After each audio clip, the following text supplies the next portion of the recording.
Hello students, आप सभी लोगों का हमारे इस चैनल में स्वागत है। आज हम लोग क्लास 12 का फिजिक्स में एक मोस्ट इम्पॉर्टेंट फार्मूले को प्रूफ करेंगे जो कि 2021 में लगभग आना तय।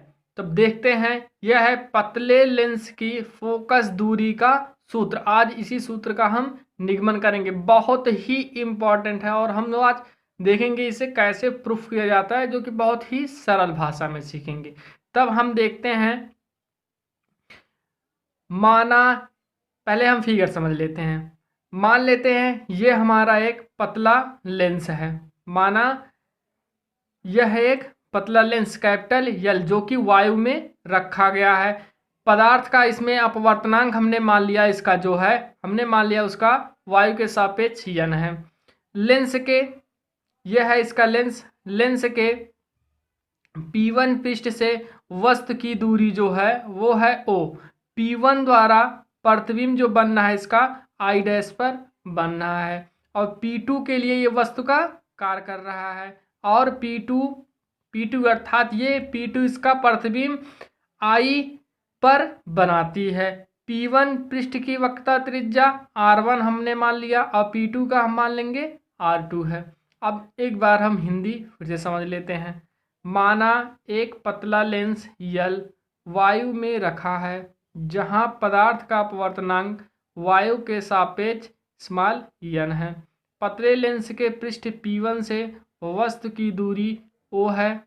P1 द्वारा प्रतिबिंब I डैश पर बनता है। यह P2 के लिए वस्तु का कार्य करता है और P2 इसका प्रतिबिंब I पर बनाती है। P1 पृष्ठ की वक्रता त्रिज्या R1 और P2 की R2 है। एक बार हम फिगर और समझ लेते हैं। माना एक पतला लेंस यल जो कि वायु में रखा गया है जहां पदार्थ का अपवर्तनांक अगर हम मान लें तो इसका मान लेते हैं हम यन है जो कि वायु के सापेक्ष यन है। लेंस के P1 पृष्ठ से अर्थात यह है इसका लेंस के P1 पृष्ठ से वस्तु की दूरी हमने O माना है।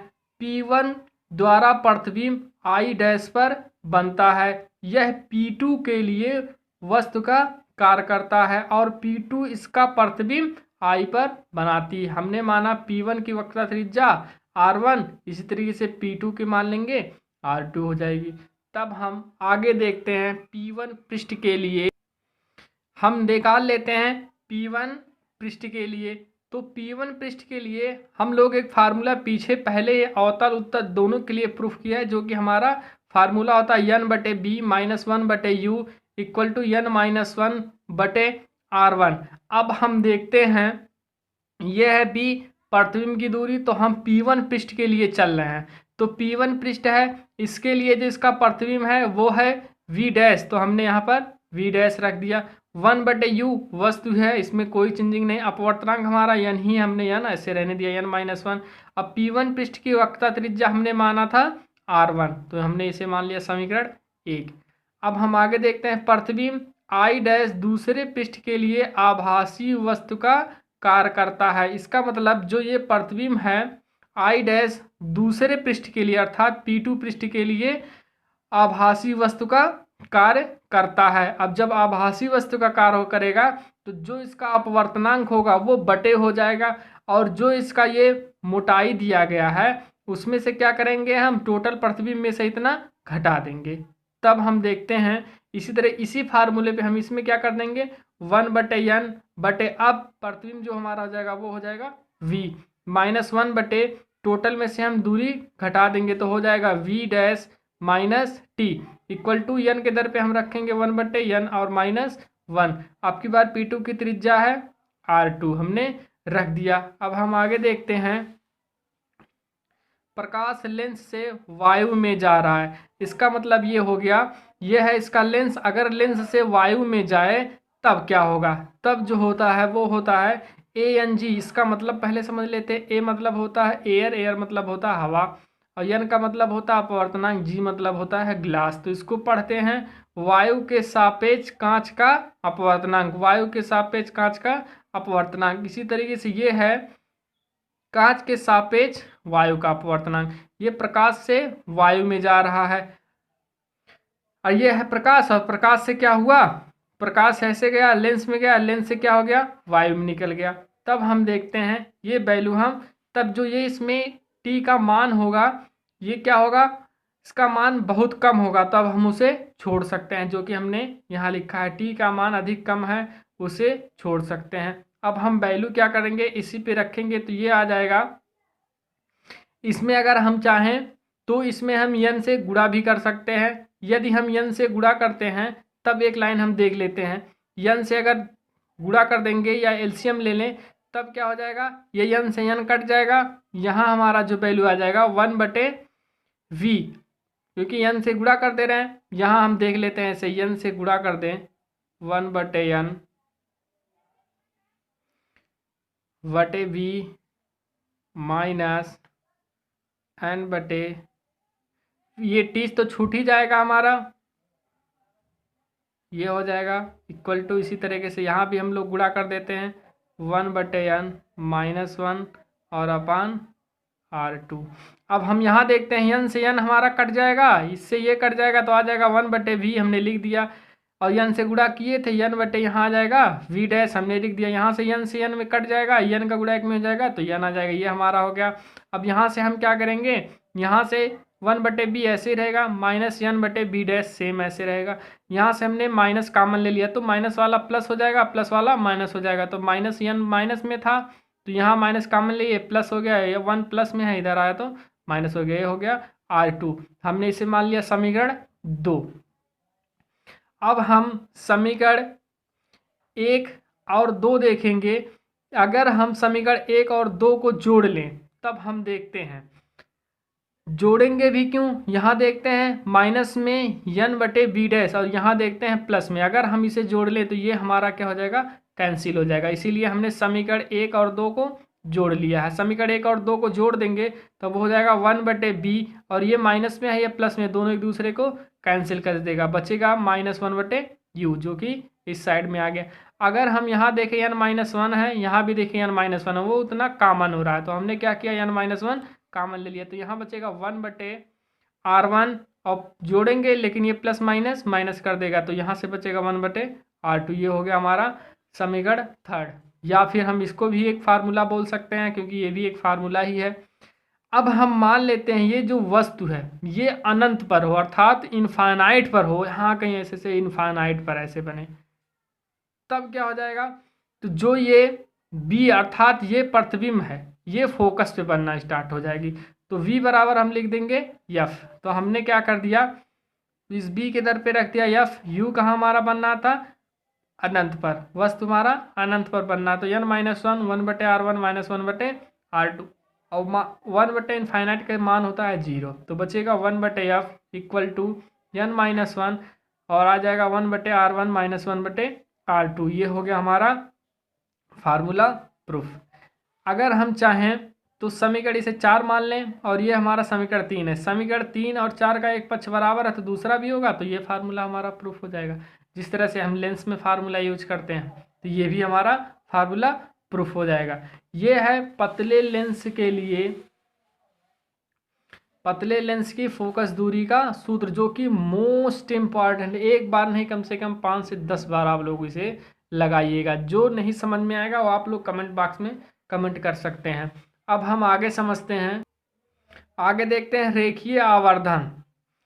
रेखीय आवर्धन किसे कहते हैं, प्रतिबिंब की लंबाई और वस्तु की लंबाई के अनुपात को रेखीय आवर्धन कहते हैं। रेखीय आवर्धन m बराबर होता है y2/y1 इक्वल टू b/u। जब लेंस में हम लोग पढ़ते हैं तो यहाँ हम माइनस नहीं लगाते हैं, पॉजिटिव ही रहता है। जब दर्पण में पढ़ते हैं तो यहाँ माइनस लगता है, जैसे कि हमने पहले चैप्टर में पढ़ा था। अब यहाँ हम देख लेते हैं क्या है, y2 क्या है, प्रतिबिंब की लंबाई, y1 क्या है, वस्तु की लंबाई, v क्या है, प्रतिबिंब की दूरी है, u क्या है, वस्तु की दूरी। यहाँ से भी हम डिफिनीशन बोल सकते हैं, ये है y2 प्रतिबिंब की लंबाई तथा वस्तु की लंबाई के अनुपात को रेखीय आवर्धन कहते हैं। आगे हम देखते हैं लेंस की क्षमता।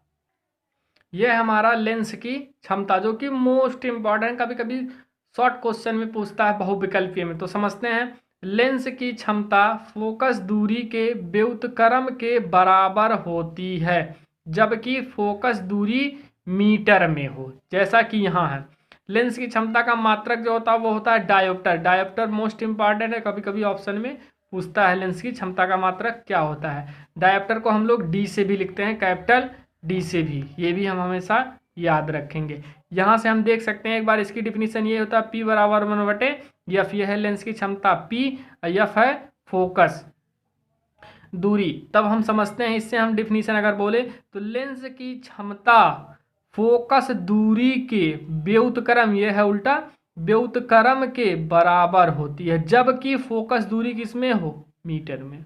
अगर हम यहाँ सेंटीमीटर रख देंगे तो वो हो जाएगा 100/F। जब सवाल लगाएंगे तो वहाँ हम ध्यान रखेंगे। आगे हम देखते हैं, अब हम देखते हैं जो कि बहुत ही इम्पॉर्टेंट फार्मूला ये भी है, तो इसको भी प्रूफ कर लेते हैं। तो हम देखते हैं यहाँ पे, संपर्क में रखे दो लेंसों की संयुक्त फोकस दूरी। अभी तक हमने पढ़ा था एक लेंस था, अब की बार क्या हुआ, संपर्क में रखे दो लेंसों की संयुक्त फोकस दूरी। संयुक्त मतलब होता है जोड़ा। अब हम समझते हैं, माना L1 और L2 दो उत्तल लेंस है, जैसा कि यहाँ आप दे सकते हैं। माना L1 L2 दो उत्तल लेंस है जिनकी फोकस दूरियां F1 और F2 है। हमने L1 का अगर माना तो यहाँ से यहाँ तक की दूरी जो हो जाएगी ये Fn हो जाएगी, इसका मान लेंगे तो F2 हो जाएगा। वायु में एक दूसरे के संपर्क में रखे हैं, जो कि ये एक दूसरे के क्या है, संपर्क में रखे गए हैं।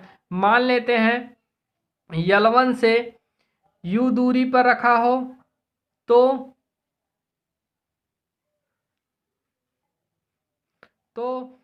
L1 का प्रतिबिंब I डैश होगा। अब हम समझते हैं एक बार फिर से, फिगर से हिंदी इसकी समझ लेते हैं ताकि हमें हिंदी लिखते समय दिक्कत ना हो। तो समझते हैं अब, माना L1 L2 दो उत्तल लेंस हैं जिनकी फोकस दूरियां, इसका फोकस दूरी F1 है, इसका फोकस दूरी हमने मान लिया F2 है, जिनकी फोकस दूरियां F1 और F2 है, वायु में एक दूसरे के संपर्क में रखे हैं। माना L1 से U दूरी पर वस्तु रखी है तो L1 द्वारा बना प्रतिबिंब I डैश होगा। आगे हम समझते हैं, हम छोटा सा फार्मूला लेंस का अभी प्रूफ किए थे, तो वो आया था 1/B minus 1/U equal to 1/F।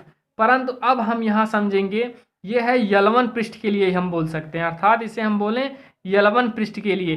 तब हम L1 पृष्ठ के लिए देखेंगे तो इसके लिए हमारा जो प्रतिबिंब है I डैश, यहाँ से लेकर यहाँ तक की जो दूरी है टोटल वो है V डैश। तो हम B के दर पे रख देंगे, क्योंकि हम फार्मूला यही लगाते, 1/B minus 1/U equal to 1/F, यही फार्मूला लगाते L1 पृष्ठ के लिए।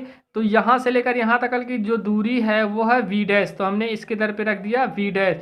और ये जो हमारा वस्तु की दूरी है उसमें कोई चेंजिंग नहीं। L1 का जो फोकस दूरी था वो है F1, हमने रख दिया, ये हमने मान लिया इसे इक्वेशन नंबर 1। अब हम क्या करेंगे, प्रतिबिंब I डैश दूसरे लेंस के लिए अर्थात L2 के लिए वस्तु का कार्य करेगा।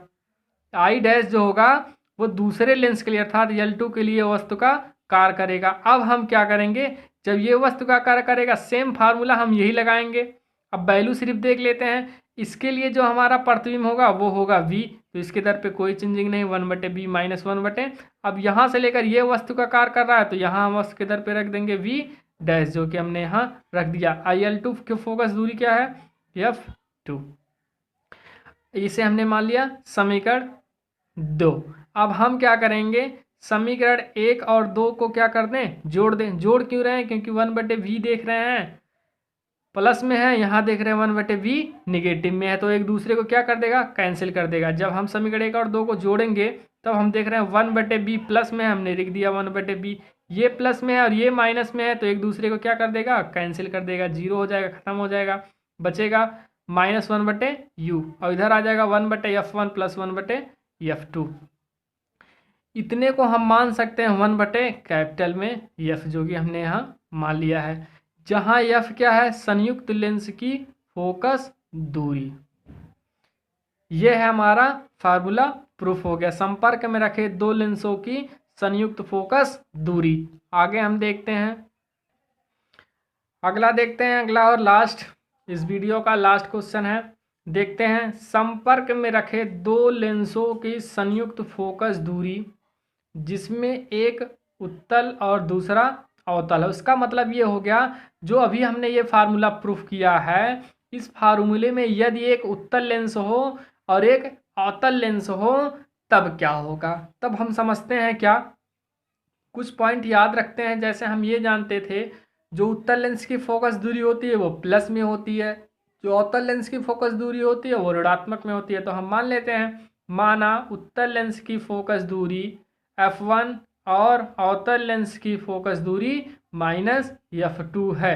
तब हम वैल्यू इसी फार्मूले पे पुट कर देंगे। तो ये हमारा formula 1/f equal to 1/f1 plus 1/f2। तो वैल्यू रख लेते हैं, 1/f में कोई चेंजिंग नहीं, ऐसे रहेगा 1/f, फिर तो टोटल है संयुक्त फोकस दूरी, और f2 के दर पे हम रख देंगे -f2। तो यहाँ से प्लस माइनस ये हो जाएगा माइनस। अब हम क्या करें, दोनों का एलसीएम ले लेते हैं। दोनों एलसीएम होगा f1 और f2, इसका गुणा यहाँ कर देंगे तो f2 माइनस f1 आ जाएगा। अब हम इसको ट्रांसफ़र कर रहे हैं, अर्थात अंश बटा हर है। अगर हमें हर का मान निकालना तो यहाँ भी उल्टा हो जाएगा, तो ये हो जाएगा f बराबर, ये उल्टा कर देंगे तो हो जाएगा f1 f2 अपान f2 माइनस f1। ये हो गया हमारा आंसर। जो स्टूडेंट चैनल पे नए होंगे वो चैनल को लाइक, सब्सक्राइब और शेयर ज़रूर कर लेंगे। धन्यवाद।